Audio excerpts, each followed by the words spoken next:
नमस्कार, मैं हूँ प्रतिमा तिवारी और आज इस वीडियो में हम बात करने जा रहे हैं कि ऐसे सेफ थेरेपी के बारे में जिससे हम इस लाइफ टाइम के ही नहीं, पास्ट लाइफ टाइम के भी बहुत सारी प्रॉब्लम्स को इजीली रिजॉल्व कर लेते हैं। बहुत ही सेफ और गाइडेड प्रोसेस होता है ये। अगर आपकी लाइफ में कुछ इस तरह की चीजें चल रही हैं, कोई ऐसा इश्यू है जो बार बार क्रिएट होता है, कुछ पैटर्न्स हैं जो बार बार रिपीट होते हैं, एक ही तरीके से एक ही ढर्रे पे अगर कोई प्रॉब्लम चली जा रही है, बार बार एक तरीके से ही आ रही है, कोई भी सिचुएशन है जिसे आप एक बार रिजॉल्व करते हैं, फिर कुछ दिनों बाद फिर से जनरेट होती है, लेकिन आपको उसके पीछे का रीजन नहीं पता कि ये ऐसा क्यों हो रहा है। कोई रिलेशनशिप है या कोई किसी भी व्यक्ति के साथ कोई भी रिलेशनशिप हो सकता है ये। अगर किसी भी रिलेशनशिप में आपके पास इस तरह के इश्यूज आते हैं कि या तो रिलेशनशिप टिकता नहीं है या टॉक्सिक है, उसमें कुछ पैटर्न चल रहा है और उसी तरीके से आप रिलेशनशिप को देखे जा रहे हैं, कहीं ना कहीं उसको आप मैनेज कर रहे हैं, टॉक्सिसिटी को मैनेज कर रहे हैं, लेकिन फिर भी वो सर्वाइव नहीं कर पा रहा है। कुछ भी रिलेशनशिप इशू हो सकता है या कोई फाइनेंशियल इशू है, फाइनेंशियल ब्लॉकेज है। अगर आप बहुत मेहनत करते हैं फिर भी आपकी लाइफ में कुछ अगर सफलता नहीं है, मनी ब्लॉक्स बने हुए हैं, अगर मनी आ रही है टिक नहीं रही है, या फिर मनी का फ्लो है, मनी टिक भी रही है लेकिन आपके अंदर वो सेटिस्फेक्शन नहीं है, या कहीं ना कहीं उसके साथ एक रिलेशनशिप आपका अच्छा नहीं है मनी के साथ, या इस तरह का कोई भी इशू हो सकता है जिसके बारे में आपको रीजन नहीं पता और आपके अंदर एक अननोन सा फियर चला जा रहा है, एक बैकग्राउंड में एक फियर रहता है। कुछ चीजें होती हैं जब हम सामने से बहुत सारे लोग हमको प्यार दे रहे होते हैं, लेकिन फिर भी हम उनका प्यार फील नहीं कर पाते हैं, या कुछ इस तरह के कुछ भी इशू होता है, तो उनके पीछे कुछ ना कुछ ऐसा रीजन होता है जिसके बारे में आपको पता नहीं होता। अगर इस तरह के कोई इशू आपके साथ चल रहा है तो ये वीडियो आपके लिए है। इसे कहते हैं past life regression therapy. PLR therapy एक ऐसी सेफ गाइडेड थेरेपी होती है जिसमें हम किसी भी प्रॉब्लम के लिए उसके रूट कॉज को जानने के लिए सबकॉन्शियस माइंड के थ्रू उन मेमोरीज तक पहुंचते हैं। जब भी वो प्रॉब्लम क्रिएट हुई थी पहली बार, उस रूट तक जाते हैं और वो क्यों क्रिएट हुई थी, वहां पे क्या ऐसा इश्यू था जो रिजॉल्व नहीं हो पाया था, उस प्रॉब्लम को, उस जो भी आपका एक इश्यू रहता है उस इश्यू को रिजॉल्व कराते हैं,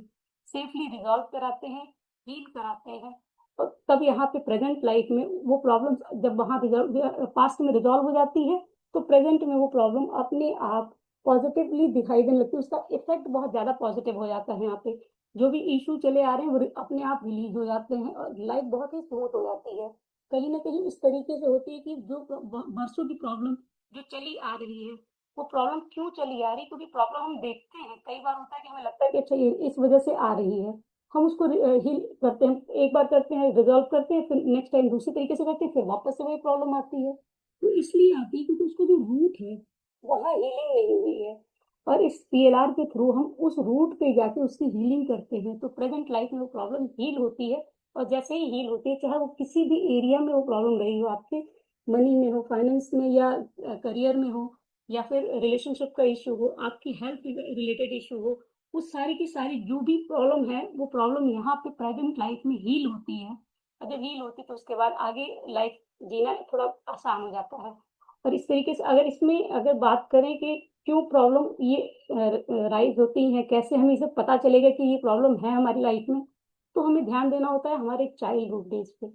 अगर चाइल्डहुड डेज ट्रॉमेटिक है या टॉक्सिसिटी से भरा हुआ है, कि कुछ ना कुछ ऐसी चीजें झेली जो एक बच्चे को नहीं झेलनी चाहिए, कुछ इस तरह के रिलेशनशिप होंगे टॉक्सिक, या फिर कहीं माहौल टॉक्सिक होगा, पेरेंट्स के साथ भी टॉक्सिक रिलेशनशिप हो जाते हैं, या सिबलिंग्स के साथ होते हैं, कुछ भी हो सकता है इसमें। अगर इस तरह का कोई भी चाइल्डहुड डेट से चला आ रहा प्रॉब्लम है, तो प्रॉब्लम कहीं ना कहीं जिसके पीछे आपको रीजन नहीं पता, क्योंकि एक बच्चा अगर इस तरीके से कुछ झेल रहा है, कोई ट्रॉमा है, तो ट्रॉमा पास्ट लाइफ का होता है, और वही ट्रॉमा कैरी करते आते हैं, पता नहीं कौन सी पास्ट लाइफ का है जो इस लाइफ टाइम में भी कैरी कर रहे हैं। उसे रिलीज करना जरूरी है, और जैसे ही ट्रॉमा रिलीज होता है पास्ट लाइफ में जाके, वो प्रेजेंट लाइफ में अपने आप रिलीज होता है, तो जो अननोन फियर बना रहता है बैकग्राउंड पे, एक बैगेज होता है, वो बैगेज रिलीज हो जाता है। अगर बच्चे हैं, बच्चों के साथ ही होता है कि अगर एडल्ट होने के साथ साथ वो प्रॉब्लम वैसे ही कंटिन्यूड रहती है, और जैसे जैसे आगे बढ़ते जाते हैं, उम्र आगे बढ़ती है, लेकिन वो प्रॉब्लम एज इट इज रह जाती है। उन्हें हील करना जरूरी होता है आगे एक अच्छे जीवन को जीने के लिए। तो अगर इस तरह कुछ इश्यूज हैं जिनको आप झेल रहे हैं, आप चाहते हैं कि उन्हें हील किया जाए, तो आगे बढ़ सकते हैं। और एक पास्ट लाइफ थेरेपी एक बहुत ही सेफ थेरेपी है और ये थेरेपी आपके लिए बहुत फायदेमंद साबित हो सकती है। अगर आप इसके लिए रेडी हैं तो मुझे कभी भी किसी भी टाइम आप मैसेज कर सकते हैं। डिस्क्रिप्शन बॉक्स में जो भी नंबर दिया गया है उस नंबर पे आप मैसेज कर सकते हैं, कनेक्ट कर सकते हैं और अपने लिए सेशन बुक कर सकते हैं। Thank you so much.